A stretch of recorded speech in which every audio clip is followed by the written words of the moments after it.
கர்த்தருடைய பரிசுத்த நாமத்துக்கு மகிமை உண்டாவதாக. Glory be to the holy name of the Lord. முதலாம் கொரிந்தியர் 15ஆம் அதிகாரம் 31ஆம் வசனத்தை ஒரு விசை நாம் வாசிக்க கேட்கலாம். 1 Corinthians 15 chapter verse 31. நான் அனுதினமும் சாகிறேன், அதே நம்முடைய கர்த்தராகிய கிறிஸ்து இயேசுவினால் உங்களை குறித்து நான் பாராட்டுகிற மேன்மையை கொண்டு சத்தியமாய் சொல்லுகிறேன். கர்த்தருடைய பரிசுத்த நாமத்துக்கு மகிமை உண்டாவதாக. Glory be to the holy name of the Lord. அப்போஸ்தலனாகிய பவுல் சொல்கிறார், நான் அனுதினமும் சாகிறேன் என்று அவர் தன்னை குறித்து சொல்லுகிறார். Here Apostle Paul says of himself that he is dying daily. அனுதினமும் சாகிற ஒரு தன்மையை குறித்து பவுல் தன்னுடைய அனுபவத்திலே அவர் பேச ஆரம்பிக்கிறார். Saint Paul is speaking of his experience saying that I die daily. ஒவ்வொரு நாளும் ஒரு தேவனுடைய பிள்ளை தினமும் அவன் செய்ய வேண்டிய காரியம் என்ன என்பதை குறித்து இந்த மாலை வேளையிலே நாம் சிந்திக்க போகிறோம். This evening we are going to consider as to what a child of God should do daily. தினமும் இல்லாவிட்டால் அனுதினமும் இல்லாவிட்டால் தினம் தினம் ஒரு தேவனுடைய பிள்ளை தன்னுடைய வாழ்விலே செயல்படுத்த வேண்டிய காரியங்கள் என்ன? Every day or day after day what a child of God should do in his life. அதை குறித்து இந்த மாலை வேளையிலே நாம் சிந்திக்க போகிறோம். That is what we are going to meditate this evening. ஒவ்வொரு நாளும் உலகத்திலே நமக்கு பலவிதமான கடமைகள் இருக்கிறது. Every day we have our duties in this world. வேலைகளிலே சில வேலை ஸ்தலங்களிலே நமக்கு சில பணிகள் காத்திருக்கிறது. In our work spots we have certain duties kept for us. ஊழியத்திலே ஒவ்வொரு நாளும் நாம் செய்ய வேண்டிய சில காரியங்கள் உண்டு. In the ministries we have to do certain things every day. இவைகளுக்கு மத்தியிலே வேத வசனத்தின் அடிப்படையில் ஒரு ஆவிக்குரிய மனிதன் தினமும் கடைபிடிக்க வேண்டிய சில காரியங்களை நான் உங்களுக்கு சொல்ல விரும்புகிறேன். I would like to state to you as to the things which a spiritual man should do in the midst of all his everyday duties. இன்றைக்கு நாம் உலகத்தை அண்ட சராசரங்களை பார்க்கும் பொழுது தேவனுடைய சிருஷ்டிப்பில் தேவன் சிருஷ்டித்து வைத்த ஒவ்வொரு காரியமும் தினமும் தேவன் செய்யும்படியாக சொன்ன காரியங்களை அழகாக செய்து கொண்டு வருகிறது. When we consider the whole universe, we can see that the whole world is the whole universe is doing the things which the Lord has commanded it to do every day.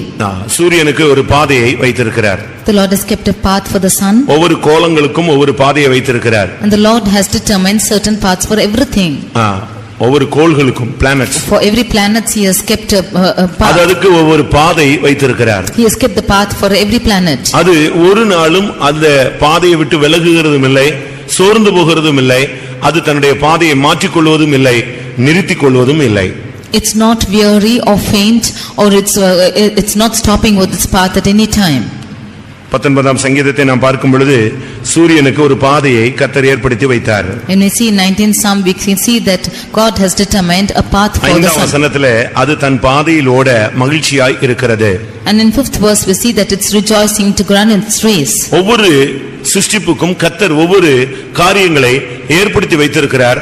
அவைகள் அதை விட்டு ஒரு inch கூட அசையாமல் அது செயல்பட்டு கொண்டு வருகிறது.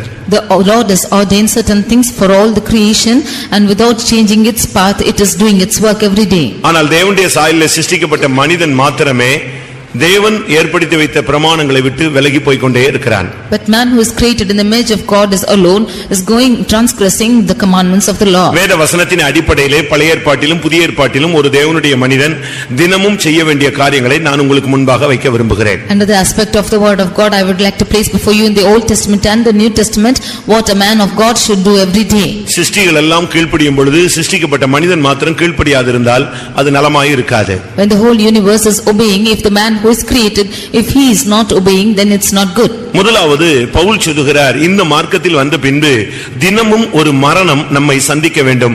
ஆவிக்குரிய ஜீவியத்திலே நாம் மாம்சீகத்திலே நாம் மரிக்க வேண்டிய சில காரியங்களை அவர் சொல்லுகிறார். Firstly, St. Paul says that in our spiritual life we should die daily and in our fleshly matters we have to die every day. Pavul சொல்லுகிறார், ஊழியத்தின் பாதையிலே பானபலியாக வார்க்கப்படக்கூடிய இந்த விசுவாச ஊழியத்தின் பாதையிலே சொல்லுகிறார், நான் அனுதினமும் சாகிறேன். St. Paul says in the ministry or in the path of faith that we live every day, I die daily. அது எப்படி டெய்லி சாக முடியும்? How is that you can die daily? Daily பாவம் உயிர் கொள்கிறது. டெய்லி அந்த பாவத்தை மரணத்துக்குள்ளே நாம் அழைத்து செல்ல வேண்டியது அவசியம். Then daily sin is taking its life and we have to take it to its death every day. நமக்குள்ள இருக்கிற சுயம் மரிக்க வேண்டும். The self in us should die. நமக்குள்ள இருக்கிற ஆசைகள் மரிக்க வேண்டும். The desires in us should die. நமக்குள்ள இருக்கிற பெருமைகள் மரிக்க வேண்டும். The pride in us should die. இதுதான் அனுதினம் மரணம் என்று சொல்லுகிறது. நமக்குள்ளே ஒவ்வொரு நாளும் தேவனுக்கு பிரியமில்லாத காரியங்கள் எல்லாம் மரித்துக்கொண்டே வர வேண்டும். This is the death which we say that the Lord which is not pleasing to him, it should die every day. ஒவ்வொரு நாளும் நாம் ஜீவனிலே வளர்ந்து கொண்டே வர வேண்டும். Every day we have to grow on into life. இன்றைக்கு நமக்கு சுயம் மரித்ததா? Today is our self dead. தேவன் இன்றைக்கு நமக்கு சுயத்தை உடைக்கக்கூடிய ஒரு பாதையை அனுமதிப்பார். The Lord might admit the path to break ourselves. நம்முடைய ஆசைகளை ஒழிக்கக்கூடிய ஒரு பாதையை அனுமதிப்பார். The Lord might admit a path to destroy our desires. நம்முடைய பெருமைகளை உடைக்கக்கூடிய தாழ்த்தக்கூடிய ஒரு பாதையை தேவன் அனுமதிப்பார். The Lord might admit the path to break out, to humble ourselves from our pride. Daily நமக்குள்ள இருக்கிறதான இந்த சுயம், ஆசை, பெருமை, தேவனுக்கு பிரியமில்லாத காரியங்களுக்கு எல்லாம் ஒரு மரணம் சந்தித்துக் கொண்டே வர வேண்டும். Every day to ourself and desires and to the pride and everything which is not pleasing to God, there should be a death which is occurring every day. நமக்குள்ள அந்த மரணம் வராத பட்சத்துல இந்த மரணத்துக்கு ஏதுவான சக்திகள் எல்லாம் பலன் கொண்டு நாம் மரணத்துக்கு ஏதுவானவர்களாகவே மாறிவிட ஆரம்பிக்க நாம் அப்படிப்பட்ட தன் நிலைமைக்கு தள்ளப்பட்டு விடுவோம். When this death is not taking place, then all the powers which is causing this death will make us to die and we will be pushed into such circumstance. Pavul அனுதினம் மரித்தார், ஆனால் எழுத்தின் பிரகாரம் அல்ல, ஆவிக்குரிய பிரகாரம். Paul died to it, but he not literally but spiritually. ஒவ்வொரு நாளும் அவர் சாகிறேன் சொன்னது ஆவிக்குரிய ஜீவியத்திலே உள்ள தோல்விகளுக்கு அவர் மரணத்தை சந்தித்துக் கொண்டே வந்தார். Every day he said, I die daily for all the failures in the spiritual life. இன்னொரு பகுதியில பார்க்கும் பொழுது இயேசு கிறிஸ்துவுக்காக பாடுபட்டு தன்னுடைய சரீர பலனை இழந்து கொண்டே வந்தார். In another angle, he was suffering for the Lord for Jesus Christ and lost his physical strength. ஒவ்வொரு நாளும் இயேசுவுக்காக தன்னை மரணத்துக்கு சமர்ப்பித்துக் கொண்டே வந்தார். Every day he surrendered himself to the death of Christ. அவருக்குள்ள கிறிஸ்துவின் ஜீவன், பரிபூர்ண ஜீவன் பெருகிக் கொண்டே வந்தது. The life and the perfect life of Christ was increasing in him every day. அவர் மரித்தார், கிறிஸ்து அவருக்குள்ள பெருகிக் கொண்டே வந்தார். He died, but Jesus was growing in him. யோவான் ஸ்நானகன் அழகாக சொல்லுகிறார், தன்னுடைய நிலவரத்தை குறித்து சொல்லும் பொழுது, நான் சிறுகவும் அவர் பெருகவும் வேண்டும் என்று அவர் சொல்லுகிறார். John the Baptist, when he says about his experience, he says that he might increase and I might decrease. ஒரு தேவனுடைய பிள்ளையினுடைய ஜீவியத்திலே அவனுக்குள்ளே இருக்கிறதான மாம்சீகத்தின் ஜீவியத்திலே அவனுடைய எழுத்தின் பிரகாரமான வாழ்க்கையிலே அவனுக்குள்ளே இருக்கிற சுயம் ஒவ்வொரு நாளும் சாகணும். In a little man of God, in his fleshly life, in himself should die every day. Ego மரிக்க வேண்டும். Ego should die. நான் என்கிற அகந்தை மரிக்க வேண்டும். The term I should die. நான் என்ற அகந்தை மரிக்காத பட்சத்திலே நாம் அந்த நான் என்கிற அந்த தன்மையிலே போய் கொண்டிருந்தால் ஒரு நேரம் வரும் பொழுது நாம் மிருகமாய் மாறிவிடுவோம். When this pride I will not die, one day we will become a beast. Nebuchadnezzar நான் என்று சொல்லி கடைசியாக இதோ நான் கட்டின மகா பாபிலோன் என்று சொல்லி முடித்த பொழுது அவனை மிருகமாக அனுமதித்து விட்டார். Then Nebuchadnezzar said that I have built this great Babylon, and when his eye did not die, the Lord made him into a beast. நமக்கு இன்றைக்கு பெருமைக்கு மரணம் வந்ததா? Today has a death taken place to our pride? ஒரு சிலர்லாம் ரொம்ப பெருமை உள்ளவர்களாக இருக்கிறோம். Some people are too haughty. நம்முடைய உடையில பெருமை இருக்கிறது. We have pride in our நடையில பெருமை இருக்கிறது. We have pride in our walking. நம்முடைய பேச்சில பெருமை இருக்கிறது. We have pride in our talking. நம்முடைய பார்வையில பெருமை இருக்கிறது. We have pride in our sight. ஊழியத்தின் நிமித்தம் நமக்கு பெருமை இருக்கிறது. Because of the ministry we have pride. நம்முடைய சபையை குறித்த பெருமை இருக்கிறது. We have the pride concerning the church. நம்முடைய ஜாதியை குறித்த பெருமை இருக்கிறது. We have the pride concerning the caste. படிப்பு, திறமை, அழகு எல்லாவற்றை குறித்து நமக்கு பெருமைகள் இருக்கிறது. Education and beauty and everything we have pride upon. நமக்கு இந்த நாட்கள்ல ஒவ்வொரு நாளும் நம்முடைய மாம்சத்தையும் அதன் ஆசை இச்சைகளையும் சிலுவையில் அறைஞ்சுக்கிட்டே வரணும். These days we have to crucify our lusts and the flesh on the cross. கலாத்தியர் 5ஆம் அதிகாரத்தில் பார்க்கும் பொழுது கிறிஸ்துவினுடையவர்கள் தங்கள் மாம்சத்தையும் அதன் ஆசை இச்சைகளையும் சிலுவையிலே அறைந்திருக்கிறார்கள் என்று 5:24 பவுல் பேசுகிறார். In Galatians 5:24 St. Paul speaks saying that those who are Christ have crucified the flesh with their affection and lusts. ஒவ்வொரு நாளும் இதை நாம் சிலுவையில் அறைந்து கொண்டே இருக்க வேண்டும். We have to crucify every day. சிலுவையில் அறைய தான் ஒரு மரணம் சம்பவித்துக் கொண்டே இருக்கும். Only as long as we are crucified on the cross, death will take place. இயேசு கிறிஸ்து சிலுவையிலே தொங்கினார். அந்த சிலுவைக்கு மேலாக ஒரு மேல் விலாசம் தொங்கவிடப்பட்டிருந்தது. Jesus hanged on the cross, and above the cross was an address written. என்ன இருந்தது? What was it? இயேசுவுக்கு இருந்தது, ஒரு பாஸ்டர் சொன்னாரு, இயேசுவுக்கு ஒரே ஒரு பெருமை தான் இருந்துச்சாம். Jesus had only one pride. நீர் யூதருடைய ராஜாவா என்று கேட்டபோது என்ன சொன்னாரா? ஆம், நீர் சொன்னபடி நான் யூதருடைய ராஜாதான். He was asked whether he was the king of the Jews. He said, yes, I am the king of Jews. அந்த வார்த்தையை சொன்னது அதே வார்த்தையை அங்க சிலுவையில் நெஞ்சிட்டான், அடிச்சு தொங்க வச்சிட்டாங்க. Even that same word was hanged on the cross. இன்னொரு பகுதியில பார்க்கும் பொழுது, and if you see on the other hand, ஒருவனை சிலுவையில தொங்க விடும் பொழுது என்ன காரணத்துக்காக சிலுவையில தொங்க விடுகிறோம்ங்கறத மேல தொங்க விட எழுதி போடணும். When one is hanged on the cross, it should be written on the cross as to why, what's the reason he is hanged for. அதனால தான் இயேசுவின் சிலுவைக்கு மேல INRI ன்னு போட்டுருந்துச்சு, அப்படிதானே? That is why upon the cross of Jesus was written INRI. இன்னைக்கு கூட ஒரு சிலர் எல்லாம் கல்லறையில சிலுவை நாட்டி INRI ன்னு போட்டு வச்சிருவாங்க. Even some of them will put on INRI above the cross. ஒரு சிலர் RIP ன்னு போடுவாங்க. Some of them write it RIP. அது மரியாதையான வார்த்தை, rest in peace. That is rest in peace. ஆனா INRI ன்னு போட கூடாது. But you should not write it as INRI. அது இயேசு ஒரு ஆள் தான் சொன்ன வார்த்தை, நான் யூதருடைய ராஜான்னு. இவனும் யூதருடைய ராஜாவா? And Jesus himself said that I am the king of the Jews and he is not the Jews. I அப்படினா Jesus. I means Jesus. N என்றால் Nazareth. N means Nazareth. R னா ரெக்ஸ் ன்னு அர்த்தம். R means Rex. ரெக்ஸ் னா king, ராஜா. Rex means king. I ன்னு சொன்னா இதுமேயா. இதுமேயா. I means இதுமேனா ஜூடா. That means Judah. இந்த இயேசு நசரேயனாகிய இயேசு யூதருடைய ராஜா அப்படினு எழுதுனாங்க. This Jesus of Nazareth is the king of the Jews.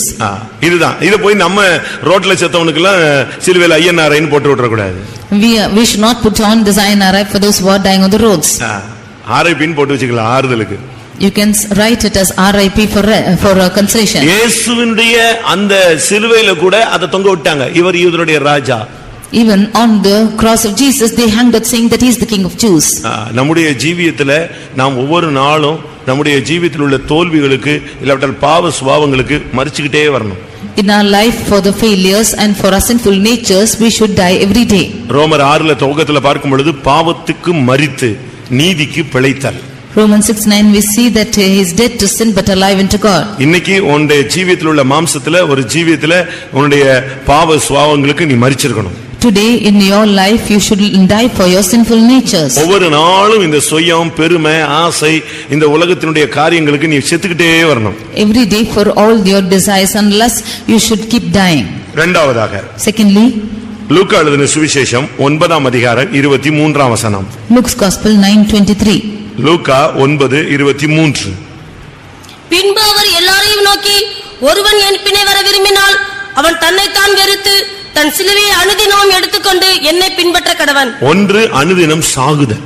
One thing, you should die every day. பாவ ஜீவியத்துக்கு மரித்தல். That is dying for sinful natures. இரண்டாவது, நம்முடைய வாழ்க்கையிலே நாம் சிலுவையை அனுதினம் சுமக்க வேண்டியவர்கள். Secondly, we have to carry the cross in our life every day. ஒவ்வொரு நாளும் ஒருவன் என்னை பின்பற்றி வர விரும்பினால் தன் சிலுவையை எடுத்துக்கொண்டு அனுதினம் என்னை பின்பற்ற கடவன். If one has to follow me, let him deny himself, take up his cross daily and follow me. இயேசு கிறிஸ்து ஒரு நாள் தான் சுமந்தாரு, நம்ம சாகுற வரைக்கும் சுமக்கணும். Jesus carried it only for one day, but we are carrying it till our death. இன்னைக்கு சிலுவை சுமந்தீங்களா? Today did you carry the cross? கழுத்துல தொங்க விட்டிருக்கிற தங்க சிலுவை இல்ல, பித்தளை சிலுவை அல்ல. It's not the wooden or the brazen cross which is hanging on your neck. அந்த சிலுவையை நான் சொல்லவில்லை. I do not say of that cross. ஒவ்வொரு மனிதனுக்கும் தேவன் ஒரு சிலுவையை வைத்திருக்கிறார். God has kept a cross for every man. சிலுவை வேண்டாம்னு சொன்னா உனக்கு சிங்காசனம் வேண்டாம்னு அர்த்தம். If you say you do not want cross, you do not want the throne. சிலுவை இல்லாமல் என்ன கிடையாது? சிங்காசனம் கிடையாது. Without cross is no throne. அவன் விசுவாசியோ ஊழியக்காரனோ இயேசுவை பின்பற்ற விரும்பினால் தன் சிலுவையை எடுத்துக்கொண்டு அவரை அனுதினமும் பின்பற்ற வேண்டும். Whether he be a worker or a believer, if he has to follow Jesus, he has to take the cross every day and follow him. நம்ம சிலுவையை தூக்கி அம்மா தலையில கழுத்துல வைக்க முடியாது. We cannot take our cross and put it upon the neck of the mother. சிலுவையை சுமக்கணும். சிலுவையை ரோட்ல போட்டு இழுத்துட்டு போக கூடாது. We should not just drag it along the road but carry the cross. ஒருவேளை உன்னுடைய மனைவி உனக்கு சிலுவையாக இருக்கலாம். Maybe a wife is a cross for you. அன்றைக்கு இயேசு ஒரு மர சிலுவையை சுமந்தார். That day Jesus carried a wooden cross. இன்னைக்கு நாம ஒண்ணும் மர சிலுவையை சுமக்கிறது இல்ல. But we are not carrying a wooden cross today. மனிதர்கள் நமக்கு சிலுவைகளாக அமையலாம். People might be a cross to us. நம்முடைய வேலை ஸ்தலம் ஒரு சிலுவையாக அமையலாம். Our work might be a cross to us. நம்முடைய தொழில் ஸ்தலம் ஒரு சிலுவையாக அமையலாம். Our business center might be a cross to us. நம்முடைய ஊழிய பணித்தலம் ஒரு சிலுவையாக அமையலாம். Our ministry tree might be a cross to us. உன்னுடைய தாய் தகப்பன் உனக்கு ஒரு சிலுவையாக அமையலாம். Your father and mother might be a cross to you. உன்னுடைய பிள்ளைகள் உனக்கு ஒரு சிலுவையாக அமையலாம். Your children might be a cross to you. உன்னுடைய பெற்றோர்கள் உனக்கு ஒரு சிலுவை சுமையாக அமையலாம். Your parents might be a cross to you.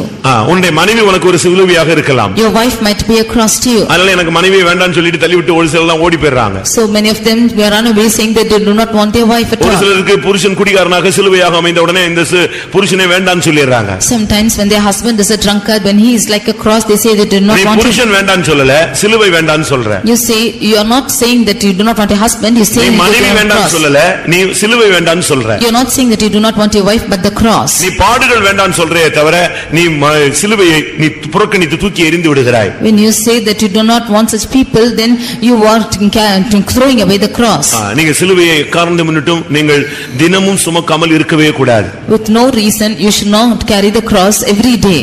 பாடுகளை நீங்க சந்தோஷமா ஏற்றுக்கொள்ள வேண்டும். You should take the sufferings as with joy. நம்முடைய சிலுவையை நம்ம தான் சுமக்கணும். அது வெயிட் பண்ணிட்டே தான் இருக்கும் நமக்காக. Cross will be waiting for us, we only have to carry it. இந்த சிலுவைக்கு ஒரு பிரமாணம் உண்டு. The cross has a law. ஒன்று நீ அதை சுமந்து கொண்டு போவது. You should carry the cross. ஒரு குறிக்கப்பட்ட நேரத்துக்கு பிறகு அது உன்னை சுமக்க வேண்டும். After a certain period of time that cross will carry you. அரண்மனையிலிருந்து Golgotha வரைக்கும் இயேசு சுமந்தார். கொல்கதாவிலே மரணம் வரை அது அவரை சுமந்தது.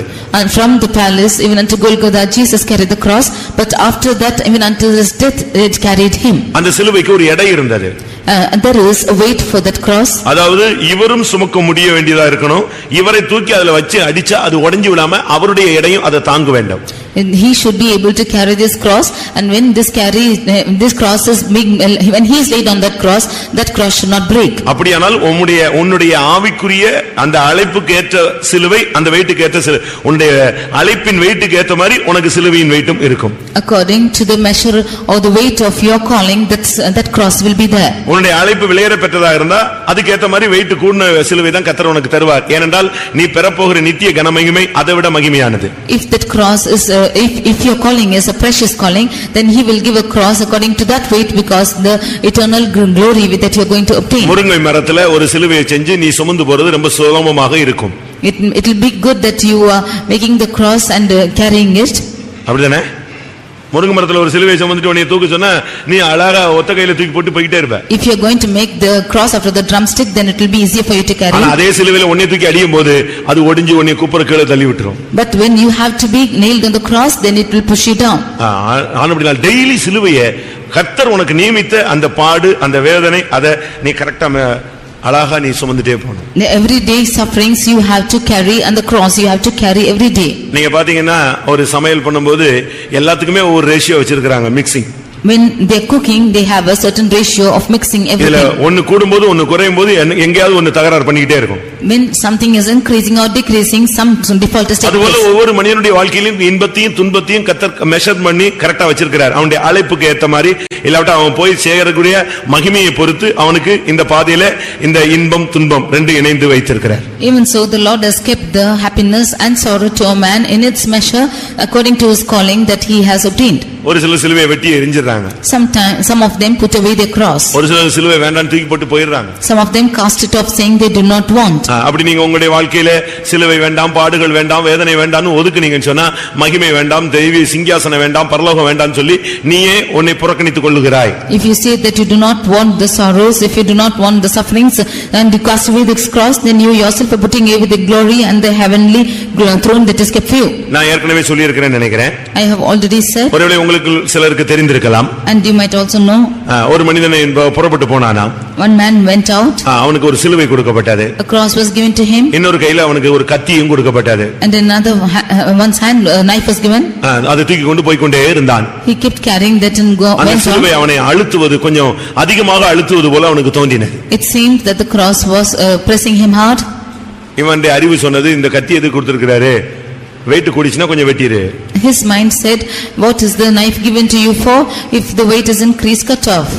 அப்பப்ப இந்த எப்பெல்லாம் சிலுவை இவனுக்கு வெயிட்டா தெரியுதோ அப்பெல்லாம் இவன் துண்டு பண்ணிக்கிட்டே வந்தான். Whenever he seen the cross to be heavy, he just cut it off. அதே பாதையில இவனை போல ஆயிரக்கணக்கான ஜனங்கள் சிலுவையை சுமந்து தடுமாறி போய் கொண்டே இருந்தார்கள். In that same path, thousands of people going through with stumbling with their cross. இவனுக்கு கொஞ்சம் வெட்டி கொஞ்ச தூரம் போனா திருப்பி அழுத்துறது மாதிரி இருக்கும், திருப்பி வெட்டுவான், இப்படி கொஞ்சம் கொஞ்சமா வெட்டிக்கிட்டே வந்தான். If it's pressing him hard, he will go a little distant and cut it off. Even so, he was keeping on cutting. ஒரு குறிக்கப்பட்ட இடம் வந்த பொழுது ஒரு பெரிய பிளவு இருந்தது.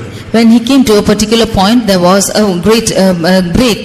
இப்போ அந்த பிளவை எப்படி தாண்டறது? How can he cross that the division? எங்கேயுமே bridge இல்ல. There was no bridge at all. என்ன செய்ய முடியும்? What should he do? அப்ப இவன் நிப்பாட்டிட்டு பார்த்தா என்ன பண்றாங்க இவங்க எல்லாம் எப்படி போறாங்கன்னு பார்க்கலாம்னு கொஞ்சம் wait. He was waiting to see as to how these people are going on. அவங்க வந்தாங்க, இத பார்த்தாங்க, அந்த சிலுவையை அவங்கவங்க கொண்டு வந்த சிலுவையை தூக்கி நேரா வச்சாங்க. அந்த பெரும் பிளவை தாண்டறதுக்கு அது போதுமானதா இருந்துச்சு. அதுல மிதிச்சு தாண்டி போயிட்டாங்க. They all came and saw this great division which was there, and they kept their cross and they just crossed and went off. இப்ப இவன் சிலுவையை வச்சா சிலுவை எங்க போயிடுச்சு? பள்ளத்துக்குள்ள போயிடுச்சு. Now when he went and laid his cross, it went to the valley. எப்படி இருக்கும்? How it would be? கடைசியில இவ்வளவு தூரம் பயணப்பட்டு வந்து அவன் அந்த பெரும் அந்த பிளவை தாண்டி போக முடியாமல் பரிதபிக்கப்பட்ட ஒரு நிலவரத்தில் நின்று விட்டான். Now journeying thus far, he was not able to cross that breakage, and therefore he could not go forward. சிலுவை வேண்டாம் என்று நீ ஒதுக்கி விட்டால் உன்னுடைய இலக்கை நீ தொட முடியாது. If you say you do not want the cross, you cannot go and reach your goal. ஒன்று அனுதினம் சாகுதல். One is dying daily. இரண்டாவது அனுதினம் சிலுவையை சுமத்தல். Secondly, carrying the cross daily. மூன்றாவதாக Thirdly, அப்போஸ்தலருடைய நடபடிகள் 2ஆம் அதிகாரம் 46ஆம் வசனத்தை பார்க்கும் பொழுது Acts 2:46, அவர்கள் ஒருமனப்பட்டவர்களாய் தேவாலயத்திலே அனுதினமும் தரித்திருந்து அனுதினம் தரித்திருந்தார்கள். they continued daily with one accord in the temple. அப்போஸ்தலர் காலங்கள் ஆரம்ப ஆதி அப்போஸ்தல காலங்கள்ல ஜனங்கள் டெய்லி ஃபெய்த்தம் போவாங்க. In the early apostolic days, the people used to go to the house of God every day. Daily தேவாலயத்துக்கு அவங்க போயிடுவாங்க. They used to go to the temple of God every day. அவங்களுடைய வாழ்க்கையில அது ஒரு அங்கமாக அமைந்திருந்தது. That was the experience in their life. அவங்களுக்கு மனைவி பிள்ளைகள் வீடு வாசல் சொத்து நிலம் எல்லாம் உண்டு. ஆனா இவைகளுக்கு மத்தியில தினமும் ஒரு விசையாவது தேவாலயத்துக்கு போகாம இருக்க மாட்டாங்க. They had their husband, wife, children and their lands and houses, but they will not be without going to the temple. அது தேவனுடைய பிள்ளைகளுடைய ஒரு பழக்கம். That is the practice of the children of God. ஆவிக்குரிய ஜீவியம் நல்லா இருந்துச்சுன்னு சொன்னா டெய்லி ஒருத்தன் தேவனுடைய வீட்டுக்கு வருவான். When you have a good spiritual life, every day you will come to the house of God. அந்த மாசத்துக்கு ஒரு தடவை வர்றது, இல்லாவிட்ட கிறிஸ்துமஸ்க்கு வர்றது, நியூ இயருக்கு வர்றது, ராபோஜனத்துக்கு வர்றது, அப்படி அல்ல. தினமும் நீ தேவனுடைய வீட்டை போய் சந்திக்கணும். Coming once in a month or for New Year or for a communion like this, you should not be like this, but come every day and visit the faith home. தாவீது தினமும் தேவனுடைய ஆலயத்துல போய் எப்பவும் ஆண்டவருடைய சமூகத்துல போய் தரிசிச்சிட்டு வருவான். David went every day to the temple of God and he used to see God and come. அவனுடைய மைண்ட் ஃபுல்லா தேவாலயமாகவே இருந்தது. His mind was totally upon the temple of God. நீங்க லூக்கா சுவிசேஷத்துல பார்க்கும் பொழுது சிமியோனை குறித்து சிமியோன் என்கிற ஒரு தேவனுடைய மனிதனை நீங்கள் பார்க்கலாம். When you see in the Luke's gospel, we read about a man called Simeon. அவனுக்கு தேவாலயத்தில் இருக்கிறதா ரொம்ப பிடிக்கும். He was always in the temple of God. 2ஆம் அதிகாரத்தில் நாம் பார்க்கும் பொழுது 27ஆம் வசனத்திலே அவன் ஆவியின் ஏவுதலினால் தேவாலயத்தில் வந்திருந்தான். He was with the urging of the Spirit. In Luke 2:27 we see that he came to the temple of God. லூக்கா 2ஆம் அதிகாரத்தில் 37ஆம் வசனத்தை பார்க்கும் பொழுது In Luke 2:37 புதிய ஏற்பாட்டு அன்னாளை குறித்து சொல்லி இருக்கிறது. we see about the New Testament Anna. அவள் தேவாலயத்தை விட்டு நீங்காமல் அங்கேயே இருந்தாள். She was in the temple of God without departing from it. இவர்கள் எல்லாம் தேவாலயத்தில் போன பொழுது இயேசுவை கண்டுகொண்டார்கள். They all went to the temple of God and saw Jesus. ஒரு விசுவாசி ஒரு ஊழியக்காரன் தேவனுடைய மகிமையான வருகையை பார்க்கணும், இயேசுவை பார்க்கணும்னு ஆசைப்பட்டா டெய்லி தேவனுடைய வீட்ல once visit பண்ணணும்.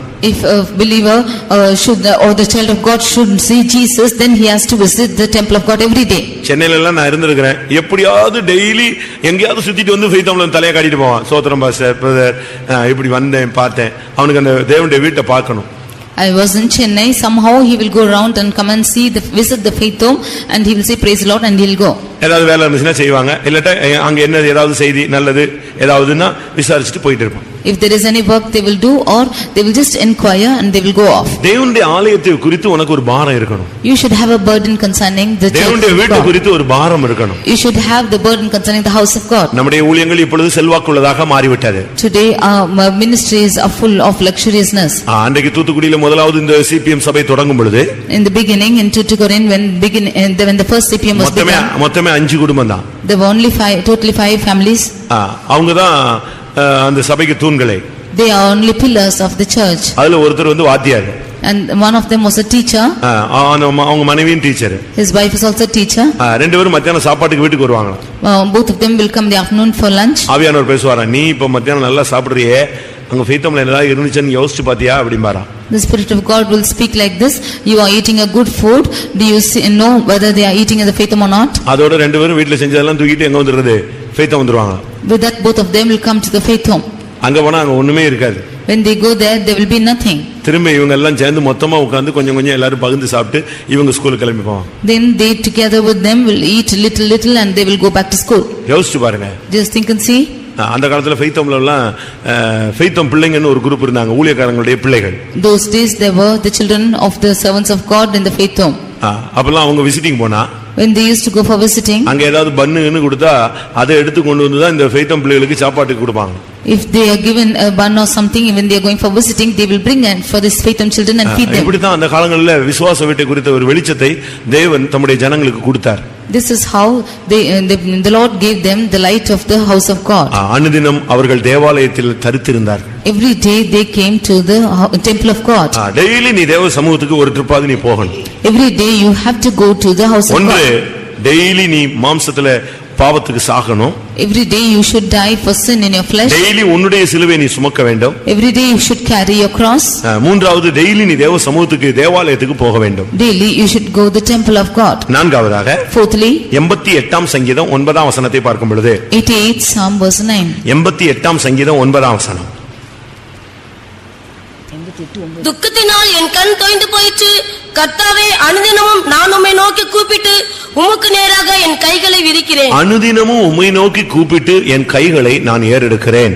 I have called daily upon thee, I have stretched out my hands unto thee. தினமும் தேவனை நோக்கி நாம் கூப்பிடுகிற ஒரு பழக்கம் இருக்க வேண்டும். This we should have an experience of calling unto the Lord every day. காலையில கூப்பிடணும். Every morning we have to call. கொஞ்சம் நைட்ல கூப்பிடணும். Night we have to call. நம்ம என்ன செய்யறோம் தெரியுமா? ஆபத்து காலத்தில் என்னை நோக்கி கூப்பிடு. அதான் ரொம்ப தெளிவா பிடிச்சு வச்சிருக்கோம். But what we do is in the times of our needs, in the time of danger we call out. ஆபத்து காலத்தில் என்னை நோக்கி கூப்பிடு, நான் உன்னை விடுவிப்பேன், நீ என்னை மகிமைப்படுத்துவாய். You call unto me in the day of trouble, I will deliver thee and you shall glorify me. Okay, ஆபத்து முடிஞ்சு போயிடுச்சு. So the danger is gone. அதுக்கு பிறகு after that, அடுத்த ஆபத்து வந்தாதான் நீ கூப்பிடுவியா? only if the next trouble or danger comes. முதலாம் ஆபத்து கடந்து போயிட்டு அடுத்த இரண்டாம் ஆபத்து வந்தாதான் கூப்பிடுவியா? Only after the first thing is gone and the second was coming you will call. அப்படி அல்ல பிரியமானவர்களே. This is not so. நம்முடைய வாழ்க்கையில நாம் எப்பொழுதுமே தேவனை நோக்கி பேசிக்கொண்டே இருக்கக்கூடியவர்களா இருக்க வேண்டும். In our lives we have to speak to God every day. எந்த நேரத்திலும் உன்னுடைய கை எடுக்கணும். Every time your hands should be stretched out. நீங்க வீட்ல எல்லாம் தனியா ஜெபிக்கும்போது ஒருவேளை பொம்பளை பிள்ளைங்க எல்லாம் பெண்கள் சகோதரிகள் நீங்க ஒருவேளை கூட்ட நேரங்கள்ல கைகளை உயர்த்துறது கொஞ்சம் வெக்கமா நீங்க யோசிச்சா கூட வீட்ல உங்களுடைய அறை வீட்டை பூட்டி கொண்டு கைகளை என்ன செய்யுங்க, நல்லா உயர்த்துங்க. If the young girls or sisters are ashamed to lift up your hands in the church, go to your house and stretch out your hands. இங்க சொல்லி இருக்கு, அனுதினமும் நான் உம்மை நோக்கி கூப்பிட்டு என் கைகளை ஏறெடுக்கிறேன். Here it is said, I have called daily upon thee and stretched out my hands unto thee. வாழ்வின் ஊழியத்தின் வருங்காலத்தின் வெற்றி தோல்வியை நிர்மாணிப்பது உன்னுடைய கைகள். Your life and ministry and the victory and defeat is being determined by your hands. நீ எவ்வளவு கையை உயர்த்தியோ அவ்வளவு ஜெயிப்பாய். To the extent you stretch out your hands, you will be victorious. எவ்வளவு உன் கைகளை தாழ விடுறாயோ அவ்வளவு தோற்பாய். To the extent you put down your hands, you will be defeated. ஆண்டவரை நோக்கி கூப்பிடணும், டெய்லி ஜெபிக்கணும். You should call out to the Lord every day. என்ன வந்தாலும் நீ ஜெபிச்சிட்டே இருக்கணும். Whatever happens, you have to pray. அந்த ஜெபத்துல உனக்கு போர் அடிக்க கூடாது. You should not be bored up in prayer. ஒரு 10 நிமிஷம் ஜெபிச்சிட்டு ஒருத்தனுக்கு திருப்தி கிடைச்சிருச்சுன்னு சொன்னா பிசாசு அவனுக்குள்ள வந்துட்டான்னு அர்த்தம். If one is praying for 10 minutes and he is satisfied, then Satan is coming into him. ஜெபத்துல 24 hours இருந்தா கூட உனக்கு என்ன செய்ய கூடாது, சலிப்பே வரக்கூடாது. Even if you are 24 hours in prayer, you should not be tired. ஏனென்றால் நீ மனிதனோடு பேசல, தேவனோடு பேசுகிறாய். Because you are not speaking to man but to God. ரகசியங்களை பேசுகிறாய். You are speaking mysteries. உனக்கு பக்தி விருத்தி உண்டாக நீ பேசுகிறாய். You are speaking that you might have the godliness. நீயா ஜெபிச்சா உனக்கு சலிப்பு உண்டாகும். அதனால தான் ஆவியானவரை நீ கொஞ்சம் கூப்பிடணும். அவர் வாக்குக்கடங்காத பெருமூச்சுகளோடு உனக்குள்ள இருந்து விண்ணப்பம் பண்ணுவார். If you would speak, then you will find faint in that. But if you call out the Holy Spirit, he will speak for you. நான் ஒன்னு சொல்லுகிறேன். One thing I say. உங்களுடைய ஜீவியத்துல துவக்க காலத்துல இருந்த அந்த முன்பு செய்த அந்த ஜெபத்துக்கு நீங்க வாங்க, அது போதுமானது. You come back to the prayer which you had made in the beginning, that is sufficient. நல்லா கவனிங்க. உங்களுடைய லைஃப்ல நீங்க எப்படி முந்தி ஆரம்ப காலங்களில் ஜெபிச்சீங்களோ அந்த ஜெபத்துக்கு வாங்க. உங்களுடைய ஒரிஜினல் அந்த பிரேயர் லைஃப்க்கு நீங்க வாங்க, அது போதும். You come to your original prayer life which you had prayed in the beginning times of your spiritual life. You come to that place. தானியேல் 6ஆம் அதிகாரம் 10ஆம் வசனத்தை பார்க்கும் பொழுது Daniel chapter 6 verse 10. தான் முன்பு செய்து வந்த ஜெபத்தை அவன் பண்ணினான். He did the prayer that he did before. அவன் எப்பொழுதும் செய்யற அந்த ஜெபத்தை அவன் விடாம அதையே ஃபாலோ பண்ணிட்டே இருக்கான். அது போதுமானது. He did the same prayer as he had offered before. That is sufficient. ஜெப வாழ்க்கைக்கு போராட்டம் வரும். There will be striving for prayer. பிசாசுனுடைய போராட்டமே முதல் வந்து உன்னுடைய ஜெபத்துக்கு தான். First struggle of the devil is for your prayer. அதுக்கு தான் உன்னை பலவீனப்படுத்துகிறான். That is why he is making you weak. அதனால தான் ஒரு மனதை கெடுக்கிறான். That is why he is filing oneness. அதனால தான் உன்னை ரொம்ப பிஸியா மாத்தி விடுகிறான். That is why he is making you more busy. நீ முழங்கால முடக்க முடியாத அளவுல உன்னுடைய அலுவல்களை கூட்டுகிறான். He is increasing your duties that you may not bend your knees. யார் மூலமாவது வேலை பளுவை உன் தலையில தூக்கி வைக்கிறான். Somehow he is paying your duties through someone. சரீர பலவீனத்தை உனக்கு கொடுக்கிறான். He is adding to you weakness in your body. கலனித்திரையின் ஆவியின் மூலமாய் உன்னோடு போராடுகிறான். He is giving you the spirit of slumber. சுகபோகத்தின் ஆவியோடு உன்னோடு போராடுகிறான். He is giving you the spirit of luxuriousness. இதனுடைய தாக்குதல் எல்லாம் நீங்க சுற்றி வளைச்சு கணக்கு போட்டு பாத்தீங்கன்னா ஜெபத்தை தான் பாதிக்கும். If you should calculate altogether, it will affect prayer. அதனால நம்முடைய ஜீவிதத்திலே நான்காவது தினமும் செய்ய வேண்டியது முன்பு செய்து வந்த ஜெபத்தை நாம் கடைபிடிக்க வேண்டும். Therefore, fourthly, we have to do one thing, that we have to keep the prayer which we had done before. கொஞ்ச நேரம் உட்கார்ந்து அவர்ட்ட பேசுங்க. You sit and speak to him. Abraham Lincoln ஜனாதிபதியா இருந்த பொழுது ஒரு நாள் ஆபீஸ்ல அவர் வந்து உட்கார்ந்திருந்தாரா. When Abraham Lincoln was a president, he was in his office one day. எல்லா தளபதிகள் எல்லாம் வந்துட்டாங்க. And all the chief officers had come. எல்லாம் வெளிய வந்து நின்னுட்டே இருக்காங்க. They all were standing out. இவர் உள்ள பேசிக்கிட்டே இருக்கார். He was speaking inside. இந்த பேசுற சத்தத்தை கேட்ட உடனே யாரோ உள்ள உட்கார்ந்திருக்காங்க, யாரோ பேசிட்டு இருக்காங்கன்னு சொல்லிட்டு அவ்வளவு வெறும் வெளிய waiting.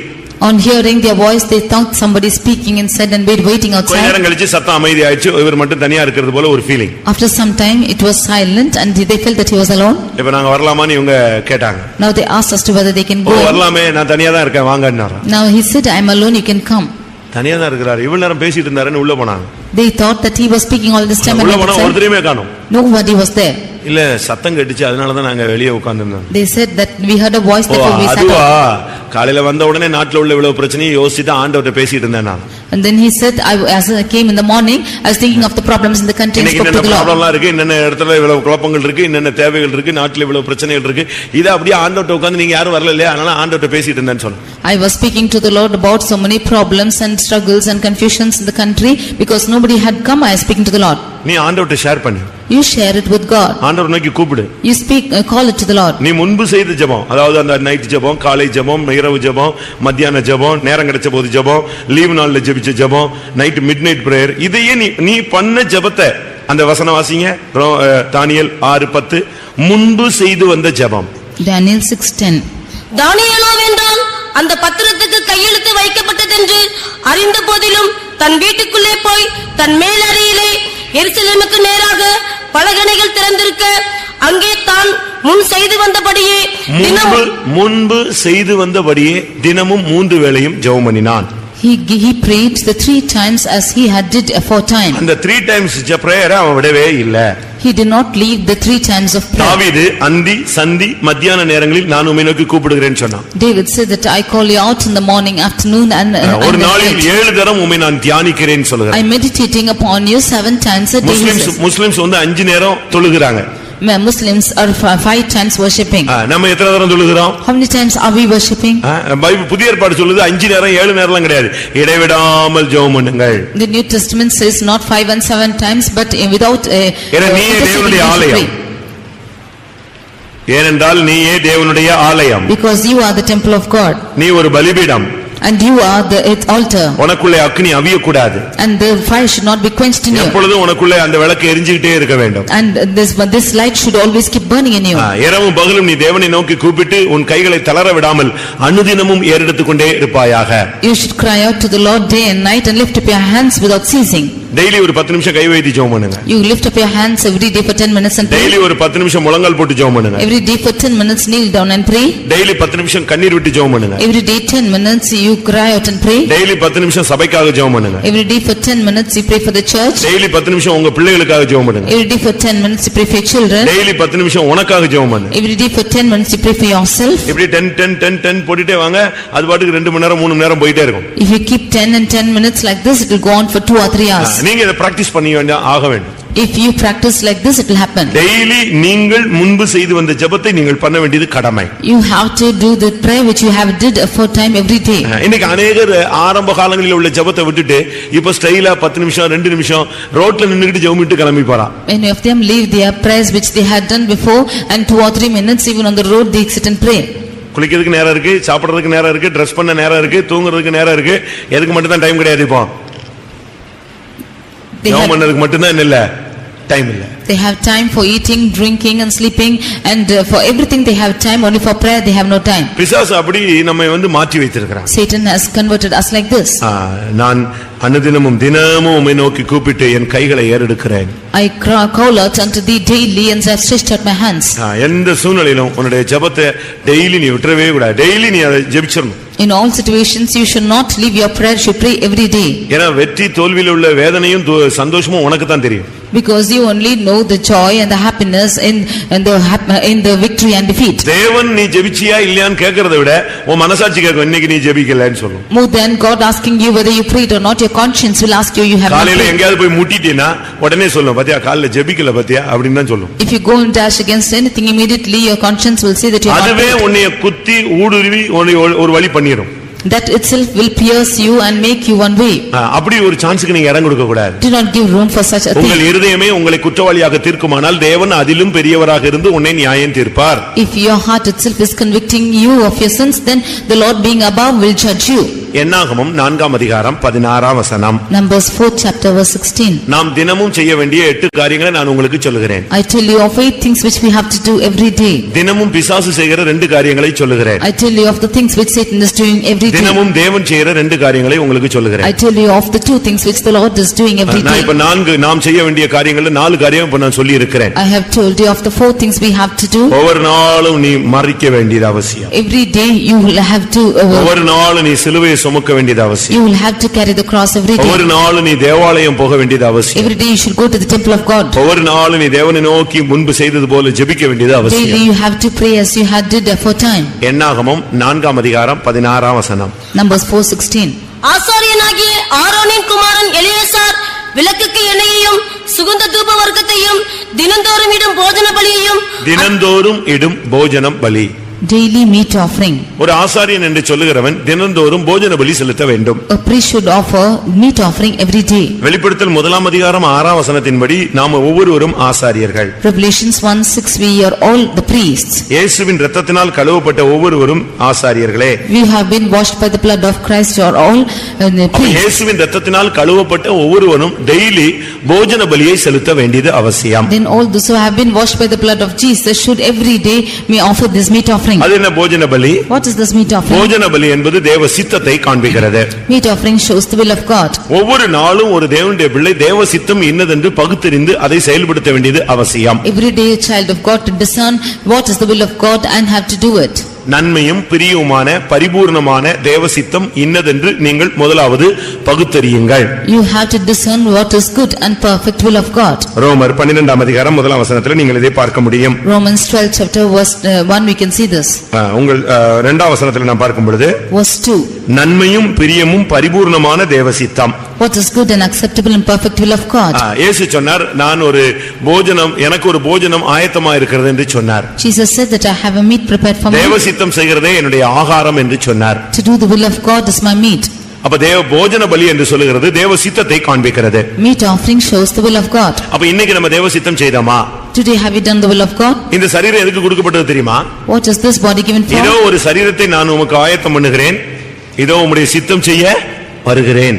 Behold, I have kept a body for you and I come to do your will. இந்த சரீரம் நமக்கு ஆயத்தமாக்கி கொடுக்கப்பட்டதுக்கு காரணமே தேவ சித்தம் செய்ய முடியாது. The reason for this body being prepared for us that we ஒரு might do the will சரீரத்தை of God. எனக்காக ஆயத்தம் பண்ணினீர் உம்முடைய சித்தம் செய்ய வருகிறேன். You have prepared a body for me and I come to do your will. அப்ப ஒவ்வொரு புத்தகச் சுருளில் என்னை குறித்து எழுதப்பட்டிருக்கிறது என்று இயேசு சொன்னார். Jesus said that in the volume of the books it's written about me. அப்ப ஒவ்வொரு நாளும் நம்மை குறித்து ஒரு புத்தகச் சுருளில் எழுதப்பட்ட காரியங்களை நாம் கண்டு அதை நினைத்து இன்னைக்கு இந்த தேவ சித்தத்தை நாம் நிறைவேற்ற வேண்டும். Then every day we have to discern as to what is written about us in the volume of the book and fulfill the will of God. அப்ப இன்னைக்கு தேவ சித்தம் என்ன? Today what is the will of God? சொல்லுங்க. இன்னைக்கு தேவ சித்தம் என்ன? What is the will of God today? காலை ஃபாஸ்டிங் பிரேயருக்கு வந்திருக்க வேண்டும். You should have come for fasting prayer this morning. Bible ஸ்டடிக்கு வந்திருக்க வேண்டும். You should have come for the Bible study. இது வெளியரங்கமாக எழுத்தின் பிரகாரமான ஒரு விசுவாசியினுடைய இன்றைய தேவ சித்தத்தினுடைய போஷன் என்னது? இந்த ரெண்டு காரியம். This is the portion of a believer which you have to do today. அதுல காலையில அவங்க வேலையோ ஆபீஸோ பிசினஸோ ரைட் அது மைனஸ் பண்ணிரலாம். Morning you might have office or work or business, you can minus மற்றபடி that. வீட்ல உட்கார்ந்து நேரத்தை போக்கிட்டு பக்கத்து வீட்ல கதை பேசுறவங்களுக்கு தேவ சமூகத்துக்கு வர்றதுதான் தேவ சித்தம். But unto the ones who are going to the neighbor's house and whiling away their time, it is the will of God to come to the presence of God. அப்ப மாலையில நாசரேத்துல இருக்கிற எல்லா விசுவாசியும் எங்க வரணும்? இன்றைய தேவ சித்தம் என்ன? Then what is the will of God today for the Nazareth believers? சொல்லுங்க. இன்றைய தேவ சித்தம் என்னது? தேவ சமூகத்துக்கு நீ வந்திருக்கணும். The will of God is to come to the presence of God. இயேசு சொன்னாரு அந்த சமாரியா ஸ்திரீக்கு அந்த சுவிசேஷம் சொன்னார் பாருங்க, அவ போய் ஜனங்கள் எல்லாம் கூட்டிட்டு வந்தா, அதுதான் என்னுடைய ஆகாரம்னு சொன்னார். Jesus told the gospel to the Samaritan woman. She went and called out all the people and came that Jesus meet. ஒரு தேவனுடைய பிள்ளையினுடைய வாழ்க்கையில் உள்ள தேவ சித்தம்னு சொன்னா குமாரனை வெளிப்படுத்த வேண்டியது, சுவிசேஷத்தை அறிவிக்க வேண்டியது. It's so the will of God and the child of God's life is to declare the gospel to the people. ஒரு சின்ன கேப் கிடைச்சது. She got a small gap. ஒரு சின்ன கேப் தான். It was a small gap. அவர் tired ஆகி அந்த கிணத்தண்டை யாக்கோபின் கிணத்தண்டை உட்கார்ந்துட்டார். He was so tired and he sat by the well of Jacob. இப்போ அவங்க சாப்பாடு வாங்குறதுக்காக எங்க போயிருக்காங்க? மார்க்கெட் போயிருக்காங்க. Now all of them have gone to the market to get food. இவங்க மார்க்கெட்ல போய் காய்கறி வாங்கி சமையல் பண்ணி ரெடி பண்ணிட்டு வர்றது இல்ல, ஆகாரமே வாங்கிட்டு வர்றாங்க. அப்ப இந்த கேப்புக்குள்ள இயேசு எதை செய்ய ஆரம்பிச்சாரு? தேவ சித்தம் செய்ய ஆரம்பிச்சார், சுவிசேஷம் சொல்ல ஆரம்பிச்சார். அப்ப ஒவ்வொரு நாளும் எந்த சூழ்நிலையிலும் கிடைக்கிற கேப்ல ஒரு ஊழியம் செய்யறதுதான் தேவ சித்தம். They went to the market to get food. Within this time Jesus declared the gospel to her, and every day to declare the gospel is the will of God. அதுக்கு போய் நம்ம ரெடி ஆகி பொறப்பட்டு Dress போட்டு coat suit போட்டு பொறப்பட்டு வண்டி எடுத்துட்டு போய் அதுக்கு 3 மணி நேரம் அப்படிலாம் இல்ல. உனக்கு ஒரு சான்ஸ் கிடைச்சா நீ அதுல சமயம் வாய்த்தாலும் வாய்க்காவிட்டாலும் அந்த ஊழியத்தை நீ செய்து விட வேண்டும். Whether you get time or not, you have to do the ministry. இந்த கேப்புக்குள்ள அவளை சந்திச்சு அவ லைஃபை மாத்தி அவளை போய் ஊரெல்லாம் கூட்டு வர வச்சு மெய்யாகவே உலக ரட்சகர் என்பதை அங்க நிரூபிச்சு காண்பித்தார். Within this gap he is declaring the gospel to her, and she is going and calling out to all the people and saying that he is truly the savior of the world. நீ வேலை பார்க்கிற இடத்துல தேவ சித்தம் செய்யலாம், இயேசுவை வெளிப்படுத்தலாம், ரட்சிப்பை சொல்லலாம், சுவிசேஷம் சொல்லலாம். In your work spot you can go and reveal Jesus Christ, and you can say the gospel to them. நம்மில் எத்தனை பேர் சுவிசேஷத்தை சொல்றோம், தேவ சித்தம் செய்றோம்? How many of us are doing the will of God and declaring the gospel? அடுத்து என்னாகமம் 29ஆம் அதிகாரத்துல பார்க்கும் பொழுது next in Numbers 29 6ஆம் வசனத்துல verse 6, தினம் இடும் சர்வாங்க தகன பலி, offering daily burnt offering. மாதப்பிறப்பின் சர்வாங்க தகன பலியையும் அதன் போஜன பலியையும் தினந்தோறும் இடும் சர்வாங்க தகன பலியையும் தினந்தோறும் இடும் சர்வாங்க தகன பலி, daily burnt offering. டெய்லி ஒன்னே நீ சமர்ப்பிக்கணும். You have to offer yourself every day. காலையில எழும்பின உடனே கர்த்தாவே என்னுடைய ஆவி ஆத்துமா சரீரத்தை உம்முடைய கரத்துல ஒப்படைக்கிறேன், தேவ சித்தத்துக்கு புறம்பான எந்த அனுபவங்களும் என்னுடைய வாழ்வில் அனுமதிக்கப்படக்கூடாது. Every day in the morning you should surrender your body, soul and spirit. All that is contrary to the will of God, nothing should be admitted in my life. Night தூங்கும்போது ஒரு ஜெபம் பண்ணணும். In the night before you sleep you have என்னுடைய to ஆவி ஆத்துமா சரீரத்தை உம்முடைய கரத்துல ஒப்புக்கொடுக்கிறேன். I yield my body, soul and spirit into your hands. சர்வ அங்கத்தையும் ஒப்புக்கொடுக்கணும். And all your members you should yield. உச்சந்தல்ல இருந்து உள்ளங்கால் மட்டும். From your head even to your foot. இன்னைக்கு எங்கயாவது நம்முடைய அவயவத்துல தவறு நடந்திருக்கா? Is there any error which occurred in our body? சிந்தை கெட்டு போயிடுச்சா? How's the mind? பார்வை கெட்டு போயிருச்சா? Is our sight spoiled? கெட்டு போயிருச்சா? Is their talk spoiled? போஜன பிரியராய் மாறி விட்டோமா? Have you become a wanted? நம்முடைய கிரியைகள் நிறைவுள்ளவைகள் இல்லாமல் போய் விட்டதா? Is our hands without நம்முடைய கால்கள் தீவினை செய்ய தீவிரித்து விட்டதா? Have our feet going to do evil? நம்முடைய இருதயத்தின் நினைவுகள் பொல்லாதாய் மாறி விட்டதா? Is our heart become evil?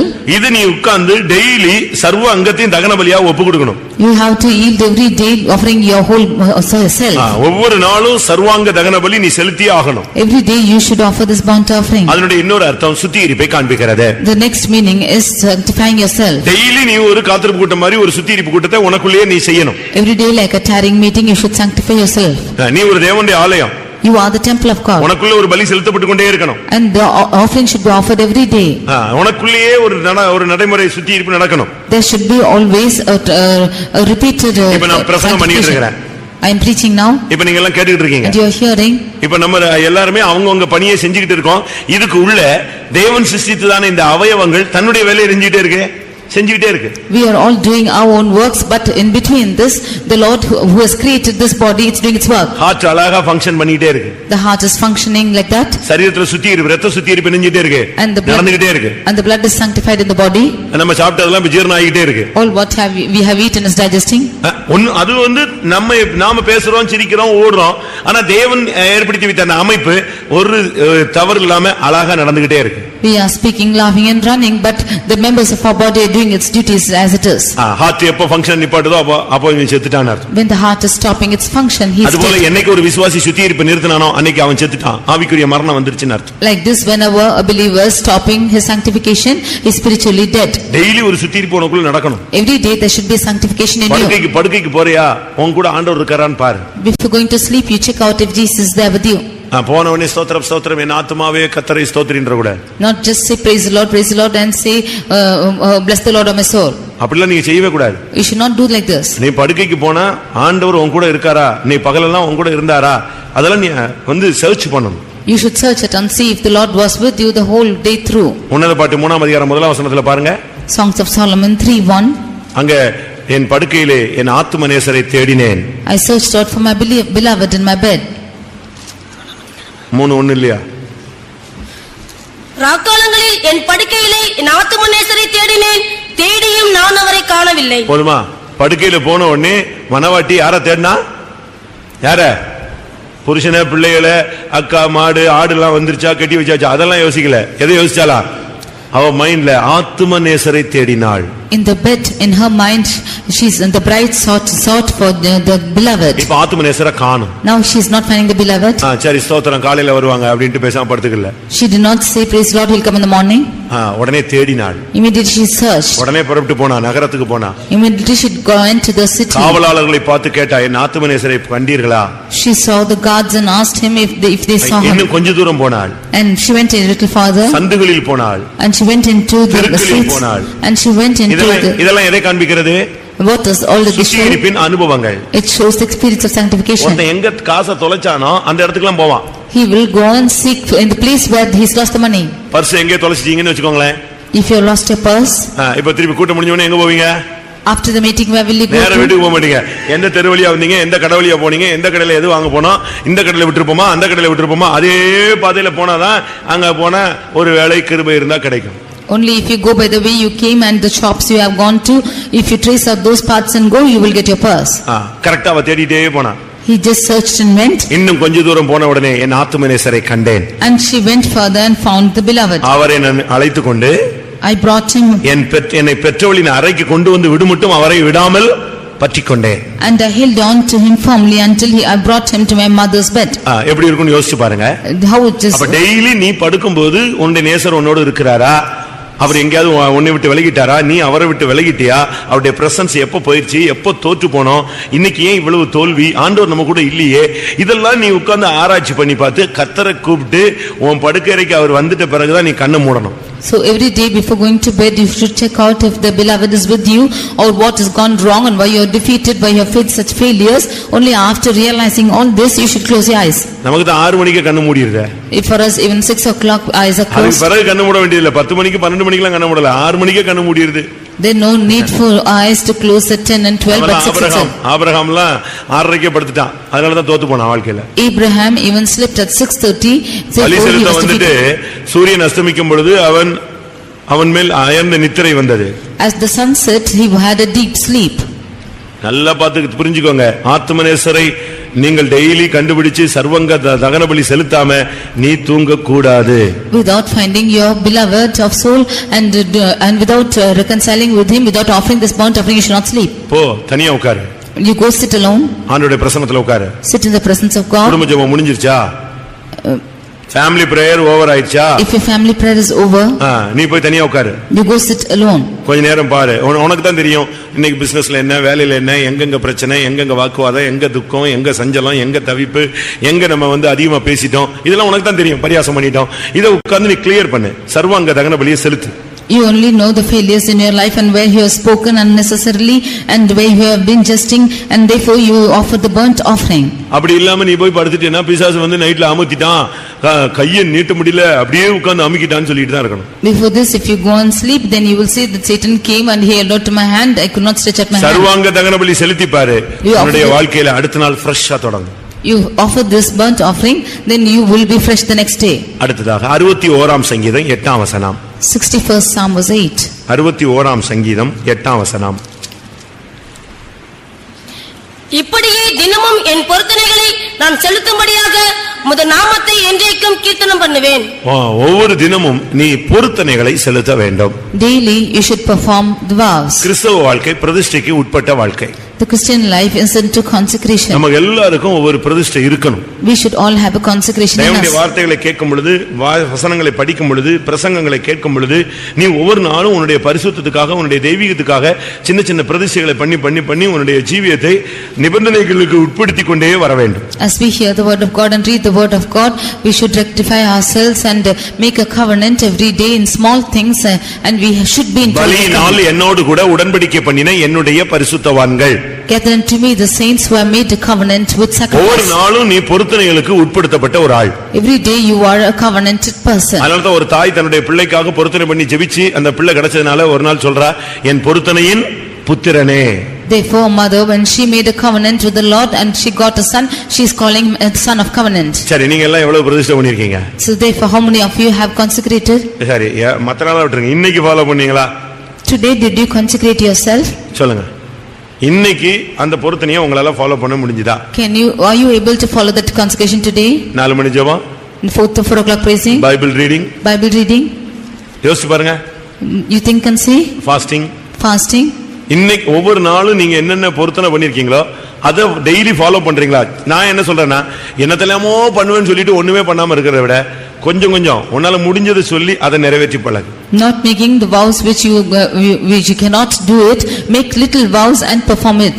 40 அதிகாரம் படிப்பேன். I will read 40 chapters. அவ்வளவு 2 நாள் படிப்பான், 3ஆவது நாள் பைபிள் எங்க இருக்குன்னே தெரியாது. 2 days he'll read and 3rd day he'll not know where the Bible is. அப்படி பண்ணாத. Don't do like ஒரு that. அதிகாரம் படிப்பேன்னு சொல்லு. Say that you read one அந்த கொஞ்சத்துல எப்படி இரு, உண்மையா இரு. And be faithful in the least. கொஞ்ச நேரம் ஜெபம் பண்ணுவேன்னு சொல்லு. Say that you are praying for some time. அந்த கொஞ்ச நேரம் ஜெபத்துல என்ன செய்ய, உண்மையா இரு. And be faithful in that small time. ஆவியானவர் உனக்கு பலன் தருவார். அடுத்து இன்னும் கொஞ்ச நேரத்தை கூட்டு. The Spirit of God will strengthen you, increase it. இப்படி தான் நீ ஒண்ணுன்னா நீ அந்த சின்ன பொருத்தனையா இருந்தாலும் அதை டெய்லி நீ செலுத்தணும். Even if it's a small vow, pay it every day. Daily எப்படி ஃபாலோ பண்றீங்களா? Are you following like this every day? இனிமே ஃபாலோ பண்ணலாம்னு நினைக்கிறீங்களா? Are you thinking to follow it hereafter? எழுப்புதல்னால செய்யறதல்ல, டெய்லி அது வந்து உன்னுடைய கடமை. Not doing this by revival, but it is your duty every day. Muslims தாங்க இந்த விஷயத்துல ரொம்ப பெர்ஃபெக்ட்டான ஆளு. Muslims will be very perfect in this matter. அவங்க யார் என்ன ஒரு துண்டை போட்டுருவான், முழங்கால போட்டு அவன் பாட்டுக்கு அவனுடைய ஜெபத்தை தொழுகையை நடத்த ஆரம்பிச்சிருவான். They will not mind anybody. They will just spread out their towel and they will sit and they will worship. நம்ம அந்த டைமை நம்ம கீப் அப் பண்றோமா பாருங்க. Are we keeping up to our timings? கரெக்ட்டா நீங்க உங்களுடைய பொருத்தனைகளை விடவே கூடாது. பொருத்தனைகளை விட்டுட்டீங்கனாலே தோத்துட்டீங்கன்னு அர்த்தம். You should not leave your vows. If you are leaving so, then you are failed. உங்களுடைய வயதுக்கு, உங்களுடைய தகுதிக்கு, உங்களுடைய ஆன்மீக அழைப்புக்கு, உங்களுடைய தெரிந்து கொள்வதற்கு, உங்கள் தலையின் மேல இருக்கிற அபிஷேகத்துக்கு, ஆவியானவர் உன்னோடு இடைபடுகிற விதங்களுக்கு ஏற்றவனமாக நீ பொருத்தனை பண்ணி இருக்க வேண்டும். According to your strength, according to your calling, according to the anointing and that he has given you, you should make your vows. அந்த விஷயத்துல நீ கரெக்ட்டா இருக்கணும். You should be very correct in this. அதனால தான் நான் என்ன சொல்றேன்னா, ரொம்ப பெரிய காரியத்தை சொல்லிட்டு செய்ய முடியாம தடுமாறதை விட உன்னால முடிஞ்சதை செய். More than doing great things and you are stumbling without able to perform it, you made the small vows. உனக்கு 10,000 ரூபாய் கொடுக்கக்கூடிய அறிவும் இல்ல, அந்த மனப்பக்குவமும் இல்ல, அவ்வளவு கொடுக்கணுமா அப்படின்னா நீ 100 ரூபாய் கொடுப்பேன்னு பிரதிஷ்டை பண்ணு. If you do not have the mind to or the capacity to give 10,000, you make a vow to give 100. நீ ஏன் போட்டுட்டு கொடுப்பேன்னு சொல்லிட்டு கொடுக்க முடியாம அப்படியே சோத்திரம் சோத்திரம் சோத்திரம் இவ்வளவா கொடுக்கணும், சோத்திரம் சோத்திரம் சோத்திரம் அப்படிலாம் நீ யோசிக்க வேண்டிய அவசியம் இல்ல. You need not make a vow like this and not able to pay and say praise the Lord and think like this. உன்னுடைய சின்ன பொருத்தனையோ பெரிய பொருத்தனையோ தேவன் அதை கேட்கிறார். May it be a small or a great vow, God is hearing it. நீ பண்ணின பொருத்தனை உன்மேல் இருக்கிறது. The vows that you have made is upon you. அப்படிதான் பைபிள் சொல்லுது. That is how the word of God says. நீ பொருத்தனை பண்ணா அதை கேட்கிறாரா? When you make a vow, he is hearing it. அடுத்து அந்த பொருத்தனை எல்லாம் உன் தலைமையில தான் இருக்கு. And all the vows are upon your head. அது நீ தான் நிறைவேற்றணும். and it will direct you. அது இன்னொரு ஆள் வந்து நிறைவேற்ற முடியாது. And you cannot in addition perform it. சரிதானா? 61ஆம் சங்கீதத்துல பாருங்க. Reading in 61st Psalm. 5:58. தேவனே நீர் என் பொருத்தனைகளை கேட்டீர். 56ஆம் சங்கீதம் 12ஆம் வசனம். 56:12. தேவனே நான் உமக்கு பண்ணின பொருத்தனைகள் என் மேல் இருக்கிறது. ஆமா, நீ பண்ண பொருத்தனை உன் மேல தான் இருக்கும். The vows that you are making is upon you. அது நீ நிறைவேற்றாத வரைக்கும் உன் தலையில தான் இருக்கும் அது. And until you perform it, it will be upon you. அதனால தான் பொருத்தனை பண்ணும்போது ரொம்ப யோசிச்சு பண்ணணும். Therefore when you make a vow, you should think wise and say. என்னக்கெல்லாமோ சொல்லிர கூடாது, முடிஞ்சதை சொல்லு. Do not say anything you want, just what you can you say. உன்னுடைய பொருத்தனைகளை டெய்லி செய்யணும். You perform your vows every day. சாகுற வரைக்கும் உன்னுடைய பொருத்தனைகளை நீ விடவே கூடாது. Until death you should not leave the vows. நீங்க மிலிட்டரி எல்லாம் பாருங்க, அவங்க எல்லாம் யுத்தம் இருக்கோ இல்லையோ டெய்லி என்ன செய்யும், அவங்களுக்கு அந்த எக்சர்சைஸ் கம்பல்சரியா நடந்துட்டே இருக்கு. You see in military whether they have the war or not, they have to do the exercises every day. கடைசியாக Finally அப்போஸ்தலர் 17ஆம் அதிகாரம் Acts chapter 17 11ஆம் வசனம். verse 11. அப்போஸ்தலர் 17:11.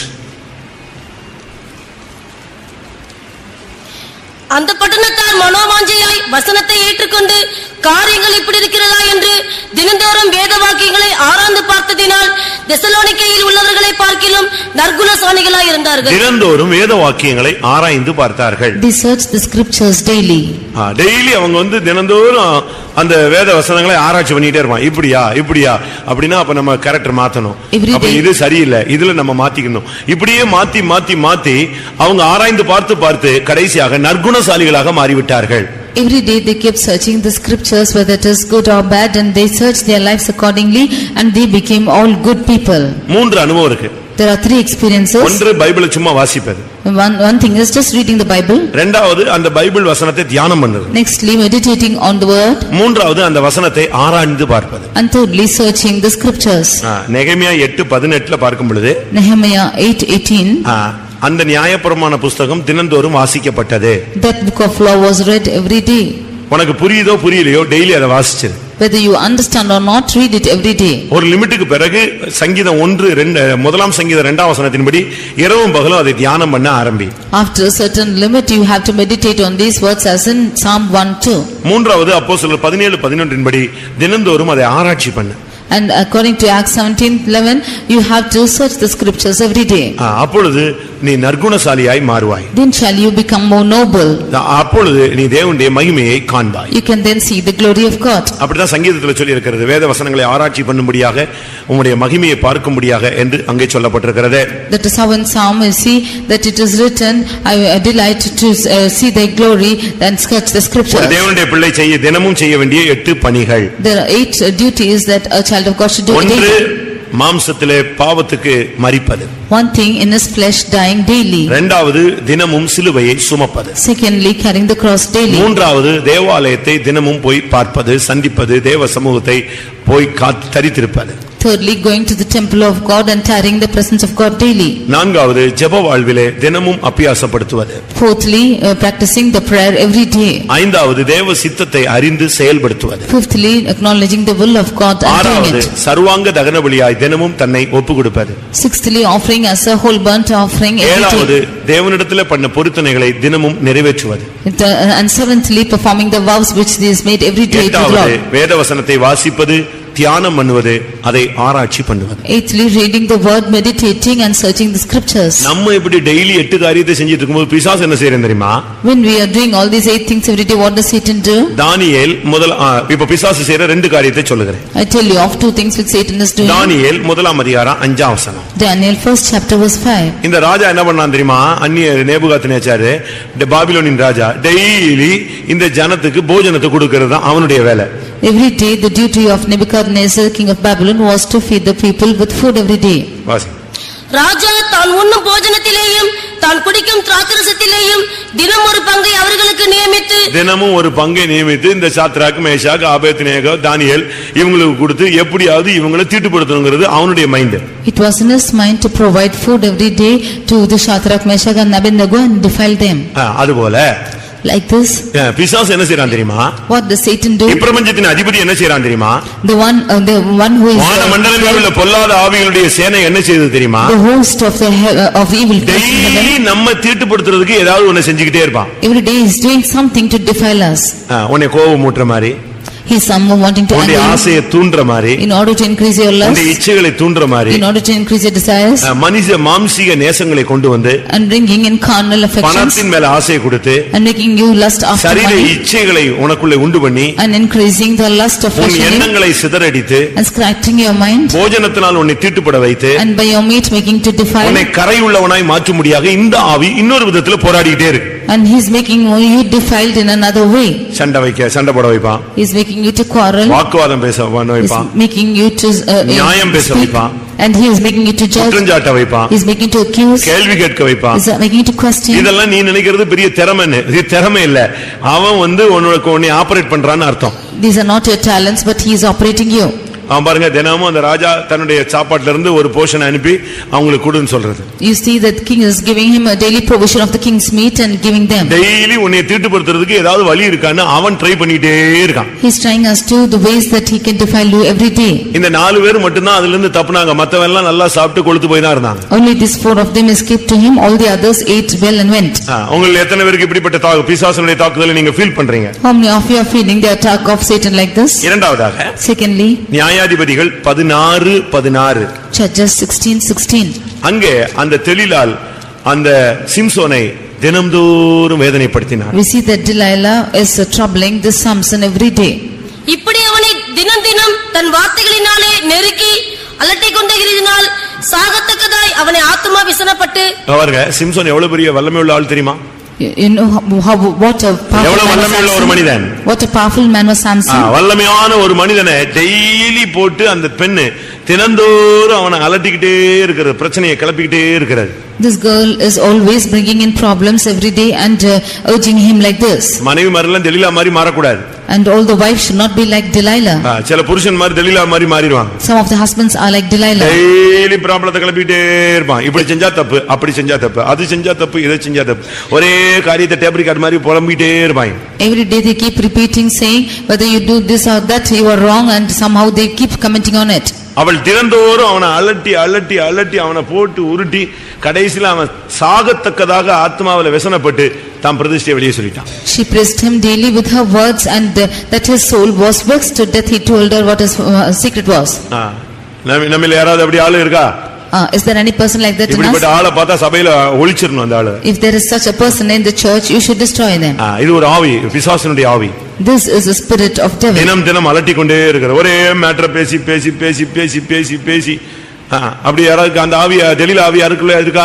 Is there a spirit of Delilah pressing every day by words? நல்லா புரிஞ்சுக்கோங்க. அப்படினா பிசாசு உன்னை கண்ட்ரோல் பண்ணிட்டான், உன்னை வச்சு ஆபரேட் பண்றான் ஃபேமிலியை குழப்பறதுக்கு. You understand well, if so you are operated by Satan, and he is அது ஊழியர்களுக்குள்ள வந்துச்சுனா சபையை அலக்கழிக்க ஆரம்பிச்சிருச்சுன்னு அர்த்தம். If that is coming into the servants of God, it's shaking the church. அநேகருடைய பிரதிஷ்டை நஷ்டமாகும். Many of their consecrations will be lost. அநேகருடைய பரிசுத்தம் நஷ்டமாகும். Many holiness will be lost. அநேகருடைய தெய்வீகம் நஷ்டமாகும். Many of their divinity will be lost. அநேகருடைய தரிசனம் நஷ்டமாகும். Many of their vision will be lost. பாருங்க, கடைசில Simpson 2 கண்ணும் குருடா தான் கிடந்தான். Finally Samson was blinded in 2 eyes. ஒன்று உன்னை தீட்டுப்படுத்த பிசாசு எத்தனிப்பான், இரண்டாவது உன்னை அலட்டி அலட்டி அலட்டி உன்னை போட்டு குழப்பிக்கிட்டே இருப்பான். One thing, he wants to defile you, or he wants to press you and confuse you. இவைகளுக்கு மத்தியில In the midst of all this, தேவன் என்ன செய்கிறார்? டெய்லி தேவன் என்ன செய்கிறார்? every day what God is doing, அவர் எப்படி பணிபுரிகிறார்னு பாருங்க. see what he is doing every day. எரேமியா 7 அதிகாரம் 25 வசனம். Jeremiah 7:25. எரேமியா 7:25. உங்கள் பிதாக்கள் எகிப்து தேசத்திலிருந்து புறப்பட்ட நாள் முதல் இந்நாள் மட்டும் நான் தீர்க்கதரிசிகளாகிய என் ஊழியக்காரரை எல்லாம் தினம் தினம் உங்கள் அண்டைக்கு ஏற்கனவே ஆண்டவருடைய வேலை என்ன தெரியுமா? டெய்லி எப்படியாவது தன்னுடைய பிள்ளைகள் பாதுகாக்கப்படணும், தன்னுடைய பிள்ளைகள் பிரதேசத்தில் நிக்கணும், தன்னுடைய பிள்ளைகள் சரியா இருக்கணும், வேலி அடைக்கப்படணும், அவங்க நஷ்டம் அடைஞ்சிடக்கூடாது. டெய்லி யார் அனுப்பிக்கிட்டே இருக்கிறாரு? ஊழியர்களை அனுப்பிக்கிட்டே இருக்கிறார். Daily the word of the Lord is that he should preserve his people, that they should not lose their holiness, they should stand their consecration. He is sending his servants. இந்த வசனத்தை நல்லா கவனிங்க. You hearken to this verse. அவன் தீட்டுப்படுத்துறதுக்காக போஜனத்தை அனுப்பிக்கிட்டே இருக்கான். He is sending food that he might defile. தீட்டுப்படுத்துறதுக்காக அவனை விளைவிக்கிறதுக்காக பெண்களை அனுப்பிக்கிட்டே இருக்கிறான். He is sending girls that he might defile them and making the fall. இச்சைகளை அனுப்பிக்கிட்டே இருக்கிறான். He is sending lusts. பலவீனங்களை அனுப்பிக்கிட்டே இருக்கிறான். He is sending weakness. ஆனா தேவன் என்ன செய்றாரு? But what is God doing? இவனை ஸ்டாண்ட் பண்றதுக்காக டெய்லி யார் அனுப்புறாரு? ஊழியர்களை அனுப்பிட்டே இருக்கிறார். That he might stand up, he is sending his servants. யார் அவருடைய ஊழியர்கள்? Who are the servants? வசனம் ஒரு ஊழியன். The word of God is a servant. வசனம் ஒரு ஊழியத்தை செஞ்சிட்டே இருக்கு. The word of God is அது அனுப்பின காரியம் செய்யாம என்ன செய்யாது? திரும்பி போகாது. It will not return back without doing its work. தூதர்களை அனுப்புகிறார். He sent his angels. ஊழியக்கார brothers sisters அனுப்புகிறார். He is sending the servants brothers and sisters. ஒரு தரிசனத்தை அனுப்புகிறார். And he is sending a vision. ஒரு சொப்பனத்தை அனுப்புகிறார். He is sending a dream. ஒரு எச்சரிப்பை அனுப்புகிறார். He is sending a caution. ஒரு உணர்த்துதலை He is அனுப்புகிறார். sending you an ஒரு தெய்வ பயத்தை அனுமதிக்கிறார். sending you this fear of ஒரு God. கண்டிப்பை ஒரு அடியை உண்டாக்குகிறார். Sending you a இதெல்லாம் யாரு? condemnation. தினமும் தேவன் அனுப்புகிற ஊழியர்கள். All these are the servants with his rod of ஏதாவது ஒரு sending. விதத்துல உன்னை கரெக்ட் பண்றதுக்காக டெய்லி அவரும் விடாம கிரியை செஞ்சுட்டே இருக்கிறார். He, in order to correct you, he is doing his work every day. ஒரு அடியின் மூலமாக, He might give you ஒரு chastisement சோதனையின் மூலமாக, through a temptation, ஒரு கண்டிப்பின் மூலமாக, through a correction, ஒரு சிட்சையின் மூலமாக, through some ஒரு வசனத்தின் மூலம், தரிசனம் மூலம், சொப்பனம் மூலம், ஏதாவது ஒரு விதத்துல யார் மூலமாவது உனக்கு ஒரு ஊழிய வேலையை உனக்குள் நடப்பிக்கிறார். through vision or a dream or anything else, through his word, he is somehow doing his work. அப்படி டெய்லி எப்படியாவது தேவனுடைய வல்லமையை நீங்கள் சந்திக்கிறீர்களா? Are you facing such powers every day? ஒரு உணர்வு வருதா? Is there a conviction? ஒரு பயம் வருதா? Do you have a fear? ஒரு இருதயம் குத்துதல் உண்டாகுதா? Do you have a pricking of heart? அப்படி ஒண்ணுமே இல்லைன்னா உனக்கு அவர் அனுப்புற ஆள் வந்து சேரலன்னு அர்த்தம். If so, the person who is sending is not coming to you. நீ அவுட் ஆஃப் ரேஞ்சில் இருக்கிற. You are out of range. கட்டுப்பாடற்ற பகுதியில் நீ போய்விட்டாய். You have gone beyond control. தொடர்பு எல்லைக்கு வெளியே போய்விட்டாய். You have gone beyond the reach. தேவனை விட்டு நீ ரொம்ப தூரம் போயிட்டேன்னு அர்த்தம். You have gone far from God. அவரை விடவே மாட்டார். உனக்காக எதையாவது அனுப்பிக்கிட்டே இருப்பார். He is not leaving you, sending something or the other. இரண்டாவது அவர் என்ன செய்றார் தெரியுமா? Secondly, what does he do? அப்போஸ்தலர் 2:47 படி ரட்சிக்கப்படுகிறவர்களை சபையிலே சேர்த்துக்கொண்டே வருகிறார். Acts 2:47, he is adding together to the church the ones who are saved. தேவனை துதித்து ஜனங்கள் எல்லாரிடத்திலும் அதுதான் வாசிங்க. தயவு பெற்றிருந்தார்கள். ரட்சிக்கப்படுகிறவர்களை கர்த்தர் அனுதினமும் சபையிலே சேர்த்துக் கொண்டு வந்தார். ரட்சிக்கப்படுகிறவர்களை கர்த்தர் சபையிலே அனுதினமும் சேர்த்துக்கொண்டே வந்தார். He was adding to the church daily. ஆத்துமாக்களை சேர்க்கிறது, ஜெபிக்கிறது நம்முடைய பகுதி. சேர்ப்பது யாருடைய பகுதி? டெய்லி தேவன் தான் அந்த வேலையை செய்றார். It is the part of us to pray, but it's the part of God to add people to the church daily. Daily சேர்த்தாராம். He added daily. ஆரம்ப காலங்கள்ல பாருங்க தேவனுடைய கிரியை எவ்வளவு மகத்தாக இருந்தது. See how great was the work of God in the beginning days. பாருங்க தேவன் தன்னுடைய வேலையை செய்றார், பிசாசு தன்னுடைய வேலையை செய்றான், சிருஷ்டிகள் எல்லாம் தன்னுடைய வேலையை செய்து நாம் நம்முடைய வேலையை செய்றோமா? When God is doing his work, Satan is doing his work, the creations are all doing his work. Daily தேவன் தன்னுடைய ஊழியர்களை அனுப்புகிறார். Every day God is sending his servants. Daily பூமியில ஜனங்களை ரட்சித்துக் கொண்டே வருகிறார். Every day God is saving his people. இவைகளுக்கு மத்தியில டெய்லி ஜனத்தை தீட்டுப்படுத்த பிசாசு கிரியை செய்து கொண்டே இருக்கிறார். Every day in the midst of this, Satan is working to defile his உன்னுடைய people. பிரதிஷ்டையின் ஆழத்தை கண்டுபிடித்து உன்னை விளைவிக்க முடியாது டெய்லி உன்னை அலட்டிக் கொண்டே இருக்கிறார். He is tormenting you to diminish your சர்வ சிருஷ்டியும் தேவனுக்காக தினம்தோறும் பணி செய்து கொண்டே வருகிறது. The whole creation is doing its work every day to God. ஆனால் நீயும் நானும் தினம்தோறும் நாம் செய்ய வேண்டிய காரியங்களை செய்கிறோமா? But are we doing the work every day what we have to do? காலையில சாப்பிட்டுறோம், காபி குடிச்சிடுறோம், பல்லு விளக்கிறோம், பரப்பிட்டுறோம், இதெல்லாம் கரெக்டா செஞ்சிடறோம். We are eating in the morning and drinking coffee, we are brushing our teeth and we are தினம் dressing. மாம்சத்துக்கு பாவத்துக்கு சாகுறோமா? But are we dying to the flesh and அனுதினம் lust? தேவன் நியமித்த சிலுவையை சுமக்கிறோமா? Are we carrying the cross daily? அனுதினம் தேவ சமூகத்துக்கு வருகிறோமா? Are we coming to the presence of God daily? அனுதினம் தேவ ஜெபத்தில தரித்திருக்கிறோமா? Are we tarrying in prayer every day? அனுதினம் தேவ சித்தம் செய்கிறோமா? Are we doing the will of God daily? அனுதினம் சர்வாங்க தகன பலியாய் நம்மை பலியிட ஒப்புக்கொடுக்கிறோமா? Are we yielding ourselves for the burnt offering daily? நாம் பண்ணின பொருத்தனைகளை தினமும் நிறைவேற்றுகிறோமா? Are we paying the vows daily? Daily வேத வாக்கியங்களை ஆராய்ந்து பார்க்கிறோமா? Are we searching the scriptures daily? நற்குணசாலிகளாய் மாறிக்கொண்டு வருகிறோமா? Are we becoming noble? எல்லாரும் நம்மை தாழ்த்தி ஒப்புக்கொடுப்போம். Let us all humble ourselves. தினமும் நாம் இப்படிப்பட்ட காரியங்களிலே முன்னேறி வரும்படியாக தேவன் விரும்புகிறார். The Lord desires that we might progress in such things. இன்றையிலிருந்தாவது நாம் ஒரு தீர்மானம் எடுப்போம். We shall make a determination today. இன்றையிலிருந்தாவது நாம் ஒரு முடிவு எடுப்போம். Make an end today itself. இன்றையிலிருந்தாவது ஒரு சரியான பிரதிஷ்டைகளை புதுப்பித்துக் கொள்வோம். You renew your consecrations today. கர்த்தாவே வேத வசனங்களை நான் கேட்ட பொழுது தினமும் தினமும் நான் இப்படி செய்யும்படியாக என்னை சமர்ப்பிக்கிறேன். Lord, when I heard the word of God, every day I offer myself to do this. எனக்கு கிருபை தாரும். You give me grace. நான் தினமும் செய்ய வேண்டிய காரியங்களை நான் செய்ய வேண்டும். I have to do the work which I have to do every சர்வ day. சிருஷ்டிகளும் உம்முடைய வார்த்தைக்கு கீழ்ப்படிந்து செயல்படுகிறது, தினமும் செயல்படுகிறது.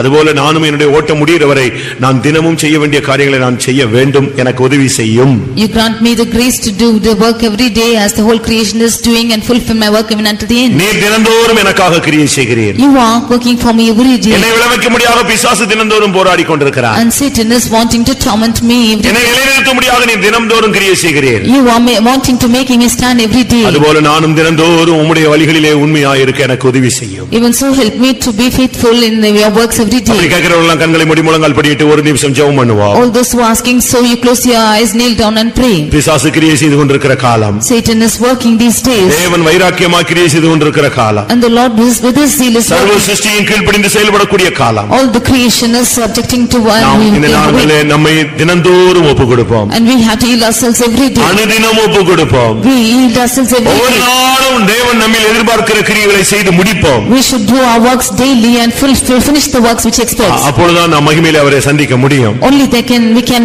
கர்த்தாவே, நான் தினந்தோறும் செய்ய வேண்டிய காரியங்களை என்னை செய்ய பலப்படுத்தும் என்று கேளுங்கள். கர்த்தர் கிருபை தரப்போகிறார். You ask the Lord for his grace that he might strengthen you to do his works every day.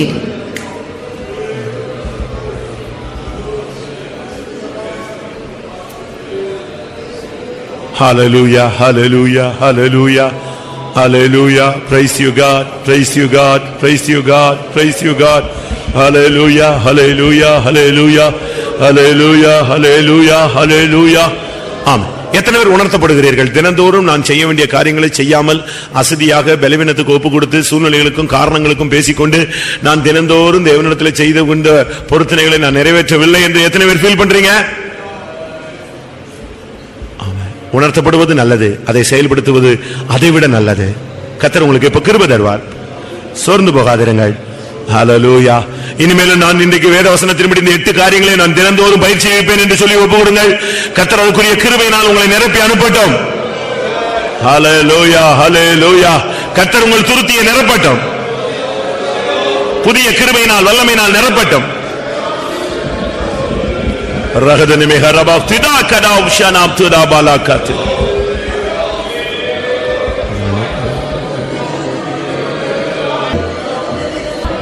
Praise him, praise him, praise him, praise him, praise him. Hallelujah. கிருபை, கிருபை, கிருபை. Hallelujah. திதா பாலாகரபா துதாபானியா. ஆமென். வசனத்தோடு கிருபை அனுப்புகிற தெய்வமே, சத்தியமும் கிருபையும் நிறைந்தவரே. Hallelujah. நாங்கள் தினந்தோறும் செய்ய வேண்டிய காரியங்களை கேட்டோம். அதை செயல்படுத்த ஒவ்வொருவரையும் கிருபையினால், பலத்தினால், அபிஷேகத்தினால், வல்லமையினால் இடைகட்டுவீராக.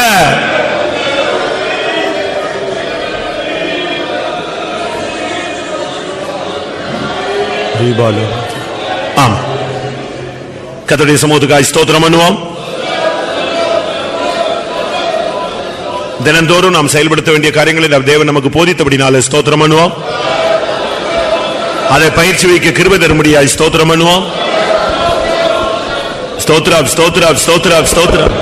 ஒவ்வொரு நாளும் இதை பயிற்சி வைத்து அதை கடைபிடித்து அதை செயல்படுத்தி ஜெயித்து இயேசு முழுவதும் அவரை சந்திக்க உதவி செய்ய முடியாய் ஸ்தோத்திரம் பண்ணுவோம். பிதா குமாரன் பரிசுத்த ஆவியானவருக்காய் ஸ்தோத்திரம் பண்ணுவோம். எல்லா மகிமையும் அவருக்கே செலுத்தி ஸ்தோத்திரம் பண்ணுவோம். ஜெபம் பண்ணுவோம்.